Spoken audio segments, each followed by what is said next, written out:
Hello everyone, जय भीम, नमो बुद्धाय। स्वागत है आप सभी का ट्रूथ लिटरेचर में। आज हम जानने और समझने का प्रयास करेंगे आप लोगों के सामने कि डॉक्टर बाबा साहब अम्बेडकर ने रामायण के बारे में क्या लिखा है। जी हाँ, आपने सही सुना, डॉक्टर अम्बेडकर ने रामायण के बारे में क्या लिखा है। उनकी किताब रिडल्स इन हिंदुइज्म, जिसको हिंदी में हिंदू धर्म की पहेलियां भी बोलते हैं। तो आइए जानते हैं और हम समझते हैं। तो जब मैंने चैट जीपीटी पर इस रेफरेंस के साथ में मैंने उनसे पूछा तो उन्होंने इस किताब से कुछ इंटरेस्टिंग पॉइंट्स निकाले।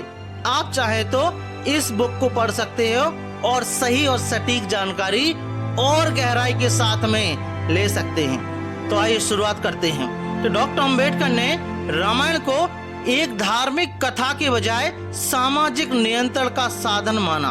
डॉक्टर बाबा साहब अम्बेडकर का मानना था कि ये जो रामायण है और उनका जो दृष्टिकोण है, उनको धार्मिक आधार पर ना मानकर सामाजिक नियंत्रण का साधन माना था। और उनका मानना था कि रामायण जैसी कथाएं ब्राह्मणों द्वारा दलितों और गैर आर्यों की दास्ता को बढ़ावा देती है।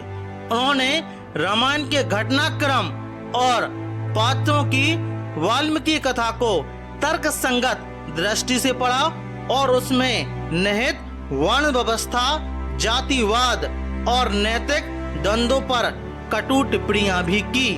तो डॉक्टर बाबा साहब अम्बेडकर ने इसको पढ़ा और उस पर टिप्पणियां भी की।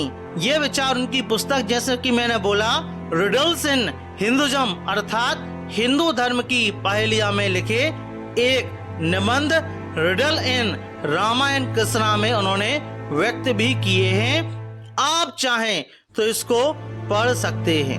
डॉक्टर अम्बेडकर ने सबसे पहले किस पर टिप्पणी की? जब आप उस किताब को पढ़ोगे तो शंभुक वध की डॉक्टर बाबा साहब अम्बेडकर ने चर्चा की। डॉक्टर अम्बेडकर ने क्या बोला? अम्बेडकर ने राम की शंभुक एक शुद्ध तपस्वी वध करना को वर्ण व्यवस्था का चरम अधर्म माना। राम ने इतिहास में दर्ज सबसे भीषण अपराध किया जब बिना चेतावनी के शंभुक को मार डाला। यह हत्या केवल व्यक्तिगत द्वेष नहीं बल्कि जातिगत विभाजन, ब्राह्मण वर्चस्व को कायम करने की कार्यवाही थी। इसके अलावा उन्होंने एक और टिप्पणी की कि राम ने अपने भ्राता बाली को पीछे से गोली मारा, मतलब कि वर्णमाला। चैट जीपी ने गलती कर दिया। जब आप इस किताब को पढ़ोगे तो आपको और अच्छे से समझ में आएगा। तो अम्बेडकर ने इसे पूर्व नियोजित हत्या करार दिया और लिखा कि बाली का राम से कोई व्यक्तिगत टकराव नहीं था। यह कृत्य पूरी तरीके से अनुचित और कोपपूर्ण था। राम की इस चाल को उन्होंने निष्ठुर व कायरतापूर्ण बताया, जो आदर्श राज तत्व की छवि से बिल्कुल विपरीत है। इसके अलावा डॉक्टर बाबा साहब अम्बेडकर ने राम का व्यवहार और विभीषण अभिषेक पर भी टिप्पणी की। स्त्री की पात्रों की दशा की भी उन्होंने टिप्पणी की। उन्होंने बोला कि राम को विक्षुब्ध संतुलन भी अनुचित लगा। उन्होंने विशेषकर रावण वध के बाद राम के निर्णयों पर प्रश्न उठाया। अम्बेडकर ने लिखा कि रावण वध के बाद राम को तुरंत सीता के पास जाना चाहिए था, परंतु उन्होंने विभीषण का राज्याभिषेक पहले किया। इस पर अम्बेडकर ने टिप्पणी की कि राम ने अपनी पत्नी के प्रति प्रेम दिखाने के बजाय विभीषण की राज्याभिषेक में अपनी प्राथमिकता दी। इसके अलावा डॉक्टर अम्बेडकर ने सीता का परित्याग के बारे में भी बोला और उन्होंने कहा कि रावण को हराने के बाद भी राम ने सीता के प्रति कठोरता बरती। अम्बेडकर ने बताया कि द्वेष जनित अफवाहों से बचने के लिए राम ने गर्भवती सीता को जंगल में तितर बितर कर दिया। उन्होंने लिखा कि राम ने गर्भ प्रतिष्ठा बचाने के लिए सबसे छोटा, सबसे तेज तरीका अपनाया, अर्थात अपनी पत्नी को गर्भवती अवस्था में जंगल में बिना किसी तैयारी के छोड़ दिया। तो यह डॉक्टर बाबा साहब अम्बेडकर ने बोला।